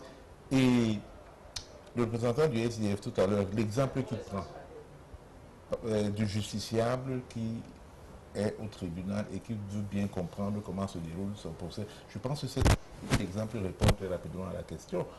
Il y a obligation, parce que là, surtout pour des sujets sensibles comme celui de la justice, il est indispensable que les deux langues soient parlées et comprises pour que tous les justiciables se comprennent bien. Bon, dit comme ça, je pense que pour moi, sans aller plus loin, il faut absolument que dans des secteurs comme celui de la justice, que les deux langues soient parlées. Mais pas l'une ou bien l'autre, mais que les deux langues soient parlées. Les deux langues, ça va résoudre la crainte des avocats anglophones. Je crois que vous avez dit que c'est là qui allait résoudre la crise anglophone. Oui, mais je pense que c'est pour le moment, c'est juste leur revendication, en espérant qu'il n'y a pas d'autres qui suivront. Si c'est juste leur revendication, je pense qu'il est tout à fait normal que les deux langues soient parlées pour que le justiciable soit comprenne, que le justiciable comprenne ce qui se passe au déroulement de son procès. Là, pour le moment, je m'arrête là. Maintenant, s'il faut aller plus loin, l'unité culturelle et l'homogénéité culturelle dont parle notre programme, lui, il a commencé à l'évoquer parce que je pense que le PCNL a vraiment lorgné sur le programme du Maïden, qui n'est pas forcément un programme du Maïden, non, qui est un programme qui date des pères fondateurs de l'UPC, parce que vous savez que le Maïden, c'est un mouvement upiciste. Ce programme parle de 4 langues nationales. Et les circonstances déjà ont... Les 4 langues nationales, qu'est-ce qu'on fait le français et de l'anglais? Je vais vous les dire rapidement parce que... Non, laissez les 4 langues. Mais dites-nous, si on adopte les 4 langues, si on va sur la perspective d'adopter 4 langues nationales, que ferait-on avec une langue français et de l'anglais? Nous n'avons pas besoin du français au Cameroun. Nous n'avons pas besoin du français. Il ne sait pas grand parce qu'arriver à l'international, le français ne représente plus rien. J'ai dit la langue de communication avec l'étranger va être l'anglais. C'est un programme audacieux et chez nous on n'a pas l'habitude d'embrasser des programmes audacieux, mais vous voyez que disparaîtront des problèmes qui amènent le pays en perdition comme celui-là où nous nous battons. Mais monsieur Ko, pourquoi vous ne dites pas clairement que vous êtes d'accord avec le PCRN? Mais je n'avais pas la question. Pourquoi vous voulez passer par des schémas de plagiat? Vous l'avez baptisé autrement. C'est aujourd'hui que j'essaie de comprendre. Et que vous adhérez au fédéralisme communautaire. Je ne sais pas ce que c'est juste. Merci de le dire officiellement. Si le fédéralisme communautaire, c'est le programme du Mandem que je suis en train de dériver ici par rapport aux langues qui devaient être parlées au Cameroun. Bon, vous êtes d'accord avec le fédéralisme communautaire? Alors, le président Paul Biya, cette semaine également, vous le savez, ou quelques jours avant, a pris la décision du recrutement des traducteurs et d'interprètes de langue anglophone. Il faut que dans les administrations, et bref, dans tout le service public, qu'on parle à la fois le français et l'anglais, que le document soit à la fois en français et en anglais. C'est une autre main tendue à ce que propose le projet ou la proposition de loi autour de la promotion de langue officielle, que sont le français et l'anglais au Cameroun. Tout ça, ça fait partie des résolutions du grand dialogue. Comme vous devez le dire, 500 interprètes seront recrutés et vont commencer en 2020. Et ce que nous voulons expliquer aux Camerounais, la crise anglophone est en train de trouver des solutions de manière progressive. C'est de ça qu'il est question. Voyez-vous, cette crise a perduré pendant 3 ans. Et on ne peut pas résoudre ce problème dans un laps de temps. C'est une initiative à saluer par rapport à ce recrutement de 500 interprètes que le président de la République a instruit au ministre d'État, au ministre de l'Enseignement supérieur. Et à partir de 2020, ces interprètes seront opérationnels. Et maintenant, mon cher ami de SDF avait parlé des avocats. Je pense que dans le contenu de l'article 62 alinéa D, qui parlait de la spécificité des deux régions du pays, ce contenu parlait de ces avocats qui seront parfaitement bilingues. Oui, qui défendront dans les tribunaux de ces deux régions, il faut être parfaitement très bilingue. Et s'agissant des avocats dans les régions francophones, mais il faut des interprètes. Voilà la solution à ton problème que tu viens de poser. Parce que s'il n'y a pas d'interprètes, c'est difficile qu'un anglophone communique avec son avocat devant les juridictions. D'où il est impératif, et début 2020, toutes ces résolutions doivent être appliquées. Et nous disons aux Camerounais qu'ils comprennent une seule chose. Comme je viens de dire, la crise anglophone concerne tous les Camerounais. Nous tous, nous sommes touchés par ce qui se passe de l'autre côté du pays. Parce que c'est une partie de nous qui n'est pas en bonne santé. Nous ferons à tout prix que la santé normale revienne dans ces régions du pays. Les activités normales reprennent.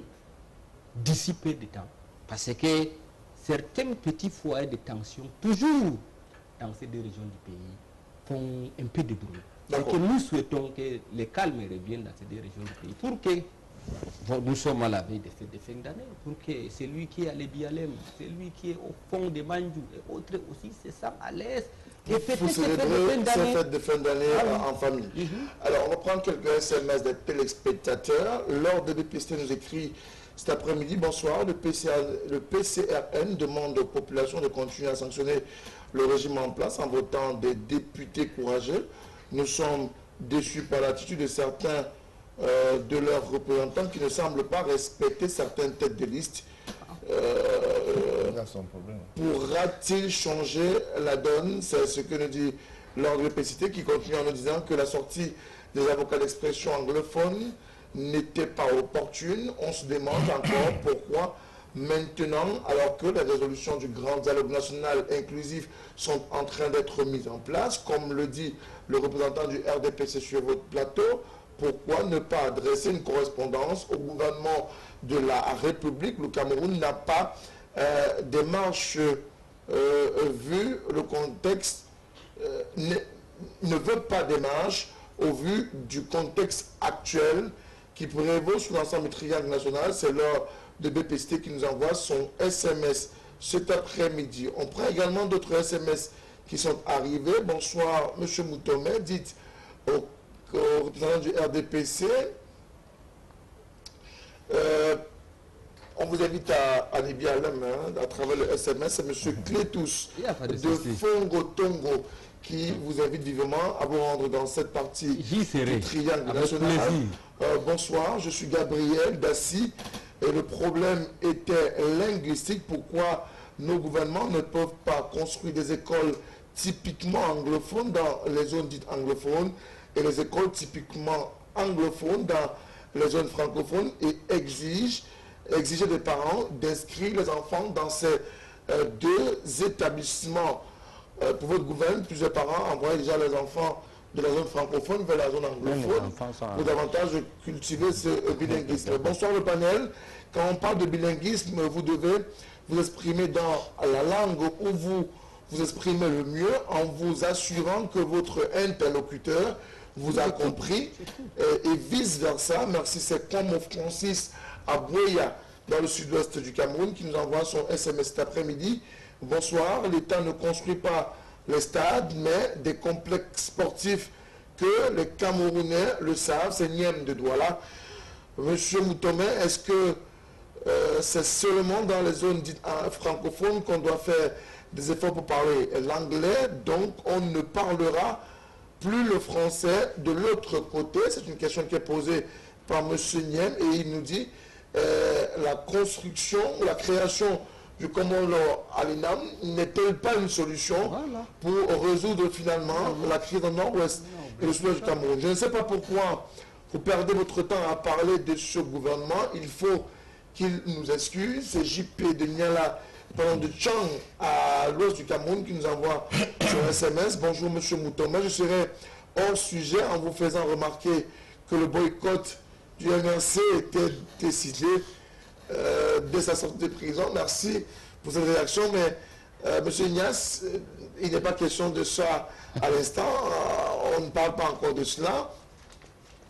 Autre SMS, le NOZO devrait aider le Cameroun. Ils se sont tellement rattachés à la mentalité qui dérive de la colonisation qu'ils oublient les us et coutumes, oubliant que l'État souverain pouvant décider de franciser les 20% qu'il représente dans ce pays. Non, il n'est pas question de franciser les 20%, mais il est question de jumeler à la fois le français et l'anglais pour en faire un tout, et un tout qui fasse la particularité du Cameroun. Monsieur Vincent de Mendon à Yaoundé, merci tout de même pour votre contribution cet après-midi. Bonsoir à vous, la commission. Je demande à l'opposition qui parle de sanctionner le RDPC aux prochaines échéances électorales de nous dire comment cela va se passer dans la mesure où le RDPC est protégé par le président du parti, ce qui fait de ce parti un arbitre joueur. C'est Pascal qui nous envoie son SMS. bonsoir encore. La commission Peter Mafani Moussongue avait sillonné le Nozo à la suite de cette mission. Cette commission a présenté un rapport au président de la République. Et je crois que ce rapport n'a pas encore été pris en compte. C'est Pascal qui nous envoie son SMS également cet après-midi. Et puis, cet autre SMS avant de revenir sur le débat. Bonsoir à vous, le plateau, bon débat. Dites aux représentants du RDPC d'arrêter de dire que les fumisteries et les bêtises, le peuple, enfin, de ne plus dire fumisteries et bêtises, le peuple n'est plus dupe. Il n'y a aucune justification de cet échec, une insulte mondiale plutôt enregistrée pour le Cameroun à l'issue de ce glissement de date opéré autour de la Cour d'affiliation. Le dernier sujet de cet après-midi a porté essentiellement sur le double scrutin municipal législatif. Chacun pour faire le tour de la question. Vous aurez 2 minutes chacun pour 2 tours de parole. Donc je vais être assez pointu sur la question. Les assurances du gouvernement de la République confortent-elles l'opinion nationale et internationale pour l'organisation du double scrutin municipal législatif? Elles ne confortent pas forcément. Nous voulons y participer.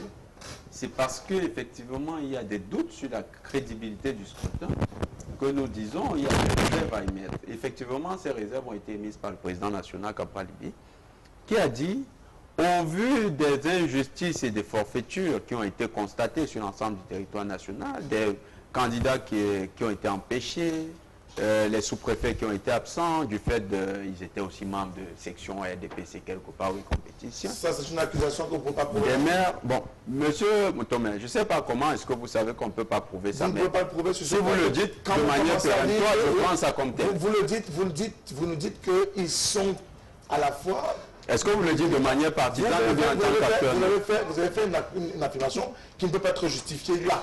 Conséquence des cours, je préfère que vous la retirez et que vous gardiez votre point de vue bon, si sur vous la le question. Dites, si vous le demandez pour la convenance, je vais le faire. Merci beaucoup. Maintenant, les maires qui ont été quand même des acteurs politiques, vous ne pouvez pas nier qu'ils étaient acteurs politiques. Ils ont refusé de signer, ils n'ont même pas donné de délégation. Et aujourd'hui, on a des candidats dans beaucoup de régions du Cameroun qui ne sont pas. Je connais M. Dimkom qui vient du Mouro hier avec qui j'étais. Nous dit, le sous-préfet de Manjo a refusé de signer en lui disant, tu veux quoi petit? Tu veux être maire? C'est faux. Monsieur Amar, je ne sais pas pourquoi vous défendez un sous-préfet, mais ça montre quand même que tout à l'heure, quand je disais qu'ils sont militants, ce n'est pas très faux. Maintenant, je vais revenir au fait. Ces faits nous ont amenés à émettre des réserves. Laquelle réserve? Donnez la réserve. La réserve, c'est que nous aurions souhaité que tous nos candidats qui ont été empêchés du fait de ces injustices puissent avoir un délai. Et les camarades ont répondu court à cela. Et les camarades ont travaillé. La publication des listes pourrait être effective dès lundi. Donc, on ne reviendra plus sur cette querelle non plus. Monsieur Moutomé, si on doit être aussi expéditif, moi j'ai l'impression d'être au Conseil constitutionnel. Et les camarades coupé court. Maintenant, attendez peut-être de contentieux électoral. Vous êtes encore Monsieur Moutomé le journaliste, pas Monsieur Moutomé Clément Atangana, ici. Hein, vous êtes en train de... Alors, si vous n'arbitrez pas une contentieux. Je suis Clément Atangana de ce plateau, donc je peux me permettre d'être proactif ou réactif par rapport à une situation. Mais si vous êtes réactif, ça montre que vous seriez partisan, Monsieur Moutomé. Vous êtes partisan, Monsieur Moutomé. Au jour d'aujourd'hui, vous êtes serein, vous irez dans un double scrutin partant des assurances données par Paul Atangandji et René Manessadi? Ce n'est pas les assurances du gouvernement qui nous font partir aux élections.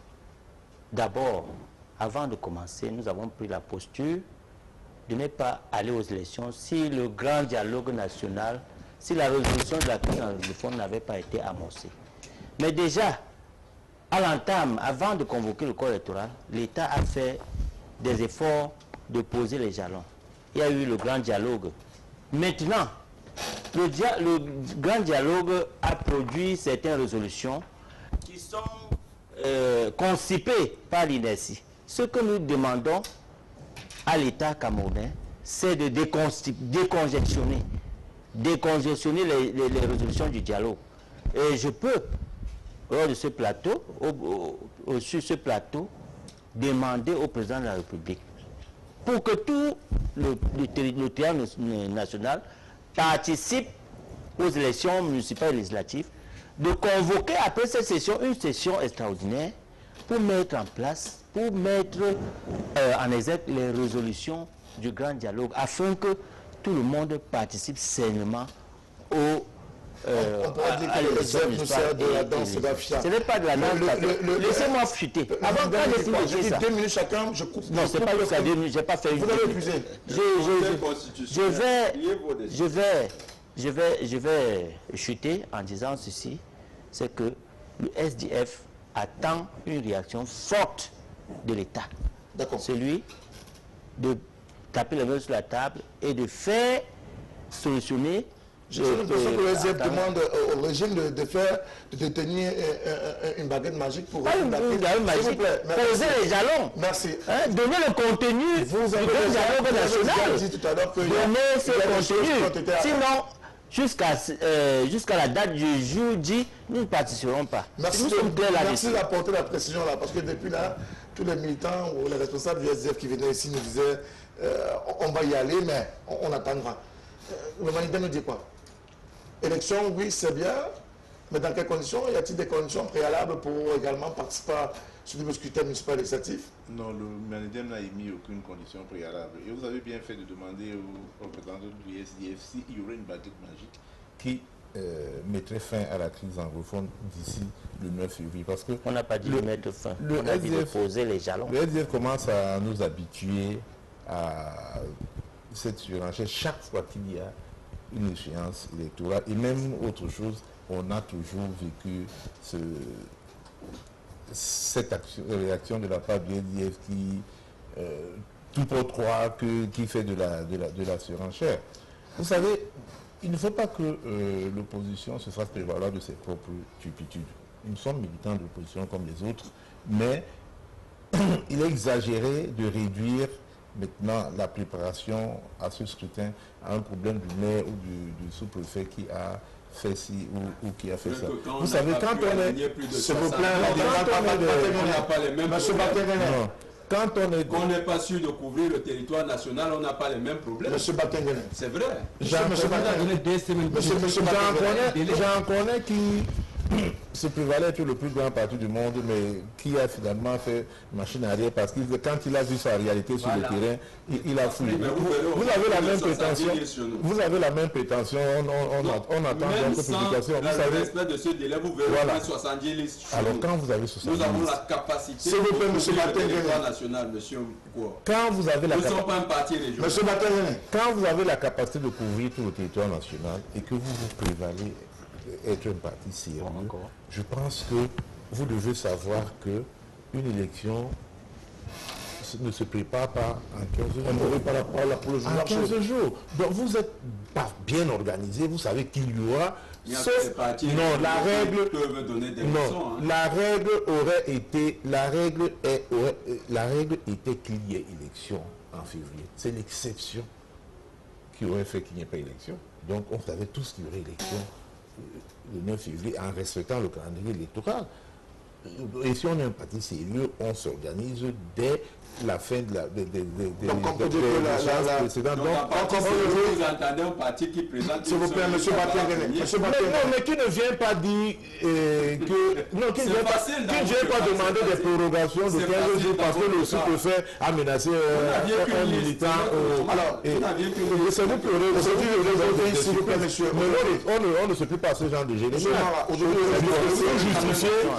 Une prorogation de 15 jours ou quoi que ce aujourd'hui, soit. le RDPC peut se sentir plus à l'aise avec cette sortie de ses membres du gouvernement.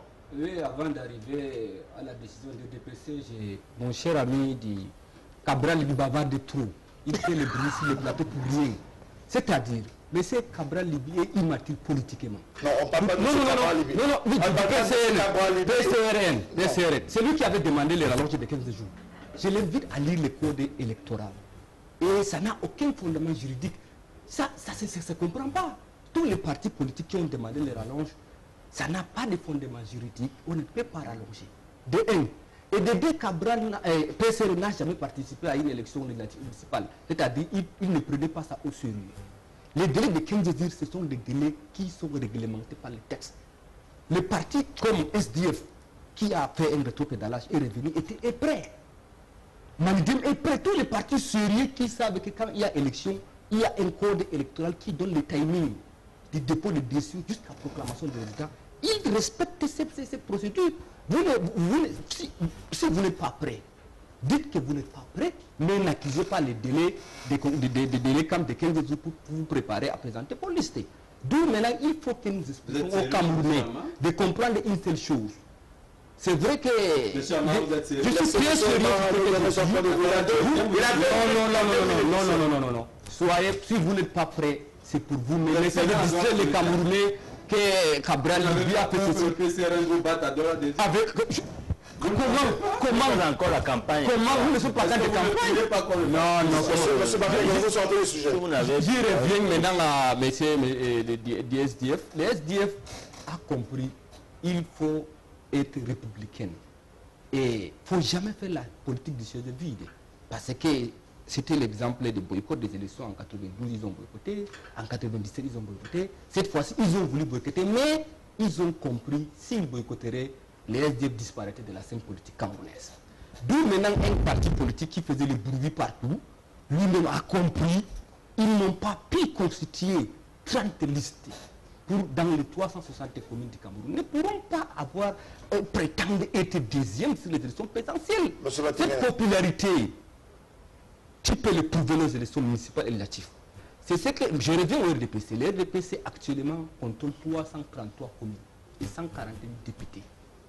Nous sommes en train de se préparer, d'avoir plus de ce que nous avons. Donc plus de 340. Mais bien sûr, plus de 333 et plus de 148. L'objectif de chaque parti politique, c'est de contrôler le maximum possible des conseillers municipaux et des députés à l'Assemblée nationale. Nous ne sommes pas là pour vous donner des facilités à gagner aux élections. Bon, j'invite Cabral à lire les textes du code électoral. Alors, M. Batengene, aujourd'hui, on est dans la perspective. L'Union africaine, la francophonie et même le Commonwealth ont donné leur option, ont entendu soutenir le Cameroun dans la perspective de l'organisation de ces élections. Est-ce qu'il est encore question aujourd'hui de se mettre dans les querelles d'hier plutôt que de se dire nous devons tous regarder et tenir des élections municipales législatives dans les règles de l'art, malgré, comme certains l'ont dit, le code électoral qui semble être le point d'achoppement de tout le monde? Vous savez, la question, si elle nous est posée, je trouve qu'elle est mal posée, parce que le 28 novembre, vous savez les décisions du président, vous avez le communiqué de notre président national. Ce n'est pas la question du contentieux électoral qui nous met. Nous avons posé des préalables, et ces préalables, c'est là-dessus que nous sommes. Le contentieux électoral, il a été tourné au PCRN depuis. Aujourd'hui, nous avons dit pour résoudre, ou bien pour décrisper l'atmosphère politique, il fallait libérer les prisonniers politiques du fait de contentieux et post-électoral. Et cela a été fait. Maintenant, il faut passer à une vitesse supérieure. C'est équilibrer le jeu politique. Monsieur Amar qui parle... Oumar. Vous m'excusez. Il est originaire du Grand Nord. Si vous l'entendez parler ainsi, je sais pourquoi. C'est parce qu'il sait qu'au Grand Nord, leur grand concurrent, c'est le PCR. Ah bon? En fait, le parti de Chiroma est parti où? Le parti de Bolo Maïgari est parti où? Ça veut dire qu'il n'était pas ici. Vous représentez combien au Grand Nord? Il savait que... Mais il y a des partis historiques, à l'instar de Chiroma Bakari, de Bolo Maïgari et autres. Qui connaît votre parti au Grand Nord? Même MRC qui prévoit être populaire au Grand Nord, il faut donner combien de pourcentage? Combien de fois tu dis que le PCR est connu? On verra les élections. On verra, c'est dans quelques jours. Monsieur Marat. Son parti est connu au Grand Nord. Je suis très fier parce que la vérité blesse, mais le sang ne coule pas. Non, quelle vérité, mon cher. Vous voyez que M. Oumara sait que les combines qui ont été faites à l'avantage de son parti ont permis qu'il survive au Grand Nord. Sinon, le PCRN leur aurait infligé une raclée, une déculottée. Est-ce qu'on est dans cette perspective-là? Nous sommes dans cette perspective. Nous savons qu'aujourd'hui, le PCRN, vu son implantation sur le territoire national, vous êtes est le parti d'opposition qui fait le plus peur au RDPC. Malheureusement, Monsieur Omar, si vous voyez leur joie, c'est de savoir que les sous-préfets et les maires ont bien joué leur partie et nous ont empêchés de Je compétir. vous invite à lire les codes de Mais procédure. sachez-le, nous, dans le livre, code- nous avons tenu une réunion hier et nous nous sommes partants, nous nous sommes décidés à aller aux élections. Ah, finalement, les élections. Ah, Disons, mais Parce ils ont le qu'il choix. faut que le peuple Même sans vous, il y aura élection. Exactement. Il faut Vous que- êtes obligé de décider de partir. Monsieur Marat, Il faut que la fessée électorale que le peuple infligera au RDPC On passe verra. par le Vous allez PCF. mobiliser 2000 jeunes au stade omnisport. je vais prendre parole de temps de parole, monsieur Marat. Non, il est tout à fait, il a perdu son sang-froid depuis qu'il sait que le Vous êtes le PCF... premier à mettre du désordre dans ce plateau, donc si vous continuez en même temps, vous ne pourrez même pas conclure à la fin. Alors, aujourd'hui, le SDF, finalement, fait du rétro-pédalage et nous dit ira, mais ira pas quand même.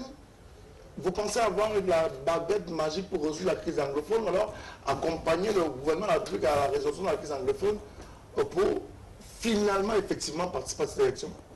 Il faut comprendre une chose. Il n'y a pas mieux parti politique que le SDF pour comprendre la situation dans laquelle nous nous trouvons. Il n'y a pas mieux parti politique que le SDF.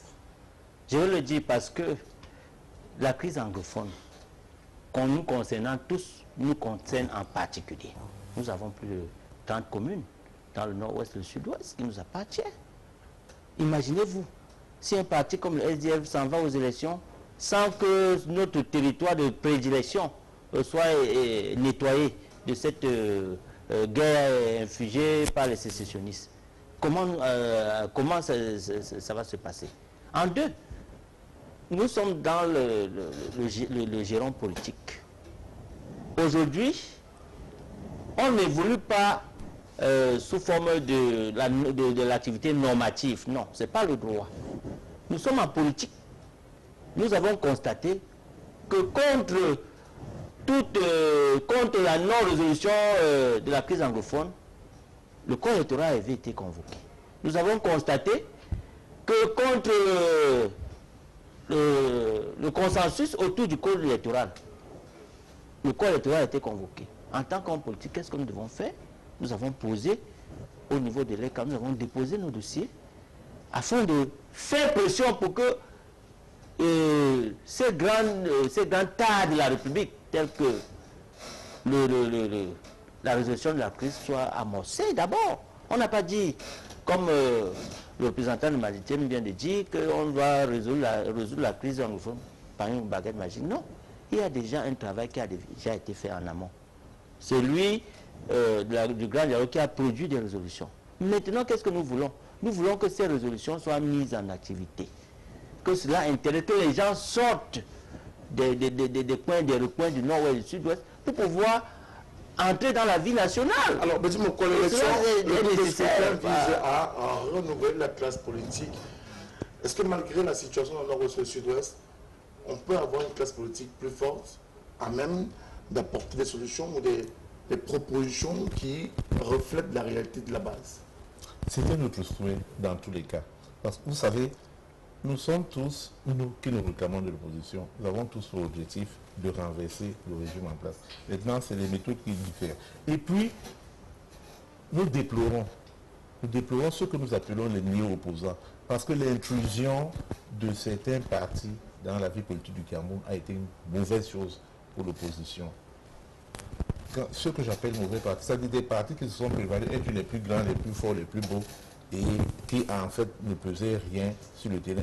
Qu'est-ce que ça a empêché? Ça a empêché que des études simples et claires montrent que dans ces élections de proximité, chaque fois qu'une liste RDPC a été face à une candidature unique de l'opposition, ou à une liste unique de l'opposition, le RDPC a été battu. Mais voilà l'équation simple que nous, les partis d'opposition, n'arrivons pas à faire. Voilà ce que nous n'arrivons pas à faire. Il y a des gens qui ont fait ces travaux, qui ont fait des démarches. Nous avons fait des démarches dans le cadre des listes consensuelles. Ça a été un grand échec. Pourquoi? Parce qu'il y a de très grands partis. Un s'est mis hors jeu. Je commence à entendre notre discours là maintenant qui ne me fait pas du tout plaisir et qui me fait peur parce que j'ai l'impression que le premier grand parti... Le premier plus grand parti du monde a vu ses limites sur le terrain, il s'est mis hors jeu. Un parti qui se dédie de cette alliance vient parler d'alliance ici. Voilà un autre qui commence à se prévaloir être le plus grand, le plus beau, le plus fort. Et quand on se croit plus grand, plus fort, qu'est-ce que ça entraîne? Qu'on ne juge pas des alliances possibles. Il y aurait eu des alliances que l'opposition se serait donné les moyens de contrôler et les municipalités et les assemblées. Malheureusement, chacun est le plus grand, le plus beau dans son coin et nous n'arriverons donc pas au résultat que nous cherchons. Monsieur Mara, quel est le message que vous avez aujourd'hui à quelques heures de la publication des listes de candidatures faites par Elections Cameroun? Bon, le message que je veux les adresser parce que, comme tu as dit, lundi, les listes seront publiées. Et quand publie les listes, moi je parlais d'abord particulièrement du DPC. J'invite les camarades à rester calmes, vigilants et accepter les verdicts de ces listes-là. Et j'invite à d'autres Camerounais aussi, des Camerounais responsables qui veulent participer à ces élections, de continuer dans la même lancée et le timing électoral pour que le moment opportun, on soit prêt et que les élections se passent dans de très bonnes conditions. Et il ne faut pas qu'ils prêtent l'oreille à ces partis politiques qui veulent jouer un jeu trouble, qui sont incompétents pour faire des listes. Et il a parlé de Douala deuxième, malheureusement pour lui que moi je suis de Douala deuxième. Je peux essayer d'apporter quelque chose. Non, on ne parlera pas de Douala deuxième. Les gens parce qu'il a parlé que Douala deuxième. Je parler au bout de sa pensée parce que je laisse pas pénétrer. D'accord. On ne parlera pas de Douala deuxième. Le moment de Douala n'est pas encore. D'accord, bon. Je les invite dans les années à venir d'être mature politiquement et de préparer davantage les listes avant le temps. Alors, Monsieur Vatenere, merci beaucoup. Je voudrais rappeler que le timing de cette émission nous tient malheureusement à la gorge. Nous sommes tenus de respecter les différents timings. Nous sommes au dernier de ce programme. Merci à vous, à chacun d'entre vous, au SDF, au PCRN et également au Rassemblement démocratique peuple camerounais. On s'en parlait du mouvement africain pour la nouvelle indépendance et la démocratie, le Manidem, qui ont répondu présent à ce programme. Malheureusement, le représentant du MRC est arrivé très en retard. Nous n'avons pas pu l'accepter dans le cadre de ce débat de ce samedi sur la télévision du monde. Merci à vous tous, mesdames, messieurs, qui nous avez écrit ce samedi encore pour tous azimuts. La rédition de ce programme, c'est samedi, c'est dimanche à partir de 18h. Notez-le, nous serons là samedi prochain 15h. Si plaît à Dieu, bien évidemment, nous aurons apporté de nouvelles problématiques, de nouveaux invités sur la table du débat samedi prochain. Bonne continuation, bon week-end en compagnie des programmes de la télévision du monde. Au revoir.